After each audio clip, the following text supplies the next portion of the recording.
ಸಾಧಾರಣ ಕಾಲದ 24ನೆಯ ಶುಕ್ರವಾರ.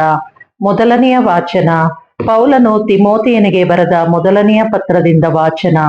ಅತಿ ಪ್ರಿಯನೇ, ಈ ವಿಷಯಗಳ ಬಗ್ಗೆ ಅಜ್ಞಾನಪೂರ್ವಕವಾಗಿ ಬೋಧಿಸು.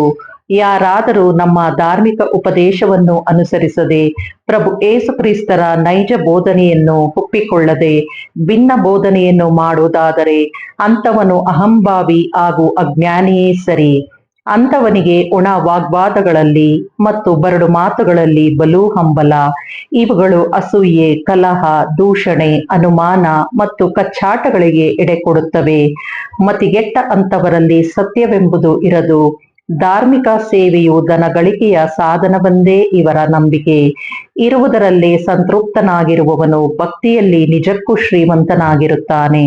ಹುಟ್ಟಿದಾಗ ನಾವು ಈ ಲೋಕಕ್ಕೆ ಏನನ್ನೂ ತರಲಿಲ್ಲ, ಸಾಯುವಾಗ ಏನನ್ನೂ ಕೊಂಡೊಯ್ಯುವುದಿಲ್ಲ. ನಮಗೆ ಊಟ ಬಟ್ಟೆ ಇದ್ದರೆ ಅಷ್ಟೇ ಸಾಕು.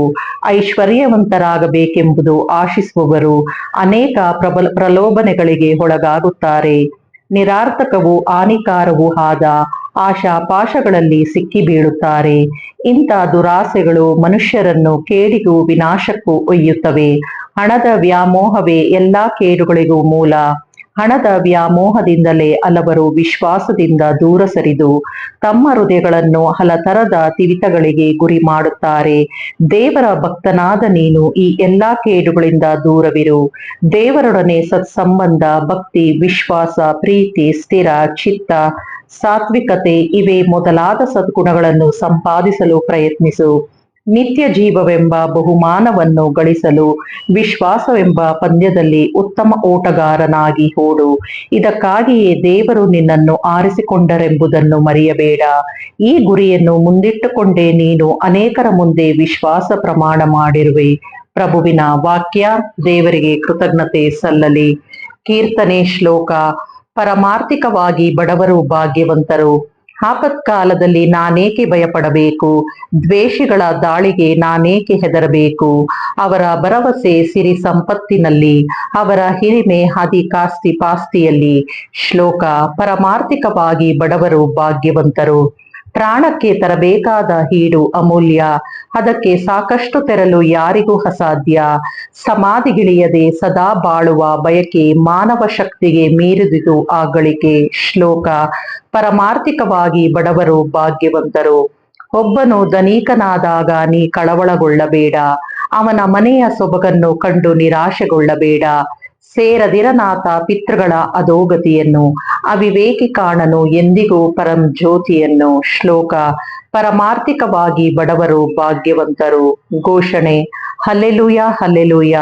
ನಮ್ಮ ಪ್ರಭು ಏಸು ಕ್ರಿಸ್ತರ ದೇವರ ನಿಮಗೆ ಜ್ಞಾನವನ್ನು ವಿವೇಚನೆಯನ್ನು ನೀಡುವ ಆತ್ಮವನ್ನು ದಯಪಾಲಿಸಲಿ. ಅವರು ಕರೆದಿರುವ ಜನರಿಗೆ ಲಭಿಸುವ ಭರವಸೆ ಭಾಗ್ಯ ಎಂಥದ್ದೆಂದು ನೀವು ಅರಿತುಕೊಳ್ಳಬೇಕು. ಹಲ್ಲೆಲೂಯ. ಲೂಕನು ಬರೆದ ಪವಿತ್ರ ಶುಭ ಸಂದೇಶದಿಂದ ವಾಚನ. ಆ ಕಾಲದಲ್ಲಿ ಯೇಸು ದೇವರ ಸಾಮ್ರಾಜ್ಯದ ಶುಭ ಸಂದೇಶವನ್ನು ಸಾರುತ್ತಾ ಪಟ್ಟಣಗಳಲ್ಲೂ ಹಳ್ಳಿಗಳಲ್ಲೂ ಸಂಚಾರ ಮಾಡಿದರು. 12 ಮಂದಿ ಶಿಷ್ಯರು ಅವರೊಡನೆ ಇದ್ದರು. ದೆವ್ವಗಳ ಕಾಟದಿಂದಲೂ ರೋಗ ರುಜಿನಗಳಿಂದಲೂ ಬಿಡುಗಡೆ ಹೊಂದಿದ್ದ ಕೆಲವು ಮಹಿಳೆಯರು ಅವರ ಜೊತೆಯಲ್ಲಿದ್ದರು. ಅವರಾರೆಂದರೆ 7 ದೆವ್ವಗಳಿಂದ ವಿಮುಕ್ತಳಾಗಿದ್ದ ಮಗ್ದಲದ ಮರಿಯಳು, ಹೆರೋದನ ಅರಮನೆಯ ಮೇಲ್ವಿಚಾರಕನಾಗಿದ್ದ ಕೂಜನ ಪತ್ನಿ ಯೌವಾನಳು, ಅಲ್ಲದೆ ಸುಸನ್ನಳು ಮತ್ತಿತರ ಅನೇಕರು. ಇವರು ತಮ್ಮ ಆಸ್ತಿಪಾಸ್ತಿಯನ್ನು ವೆಚ್ಚ ಮಾಡಿ ಯೇಸುವಿಗೂ ಅವರ ಶಿಷ್ಯರಿಗೂ ಉಪಚಾರ ಮಾಡುತ್ತಿದ್ದರು. ಪ್ರಭುವಿನ ಶುಭ ಸಂದೇಶ. ಕ್ರಿಸ್ತರೇ ನಿಮಗೆ ಸ್ತುತಿ ಸಲ್ಲಲಿ.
ದೈವ ಪ್ರೀತಿ ಸವಿಯಲು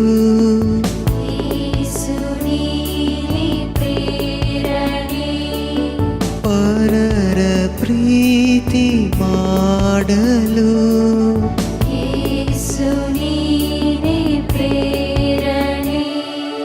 ದೈವ ಪ್ರೀತಿ ಸವಿಯಲು ಪರರ ಪ್ರೀತಿ ಮಾಡಲು ತ್ಯಾಗ ದೀಪವಾಗಲು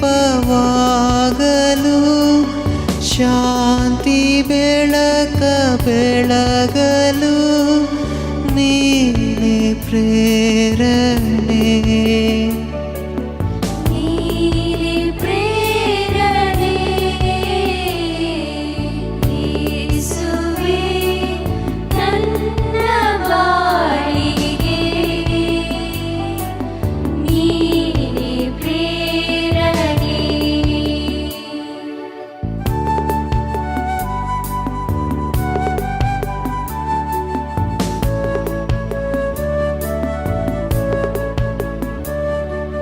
ತಾಳ್ಮೆ ಸಹನೆ ಬಾಳಿಗೆ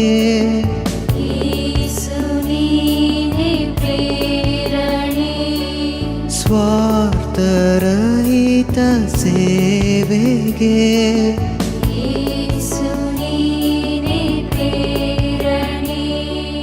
ತಾಳ್ಮೆ ಸಹನೆ ಬಾಳಿಗೆ ಸ್ವಾರ್ಥರಹಿತ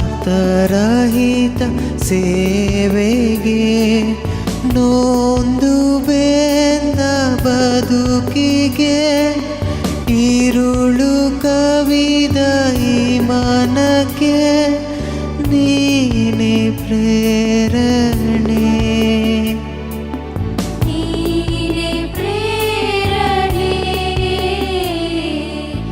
യേശുവേ ನನ್ನ ಬಾಳಿಗೆ ನೀನೆ ಪ್ರೇರಣೆ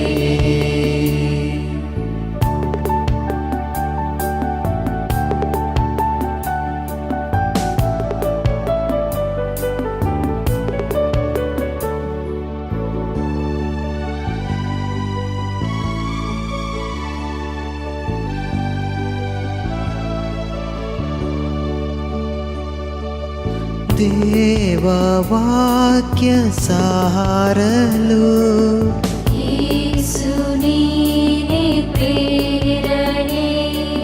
ಸ್ನೇಹ ಹಸ್ತ ಚಾಚಲು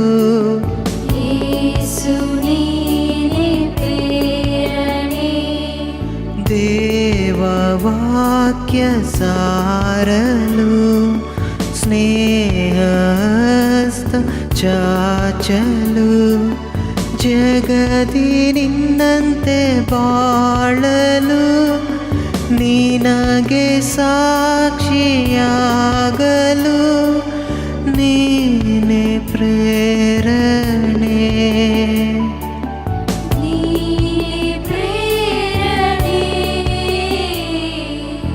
ಯೇಸುವೇ ನನ್ನ ಬಾ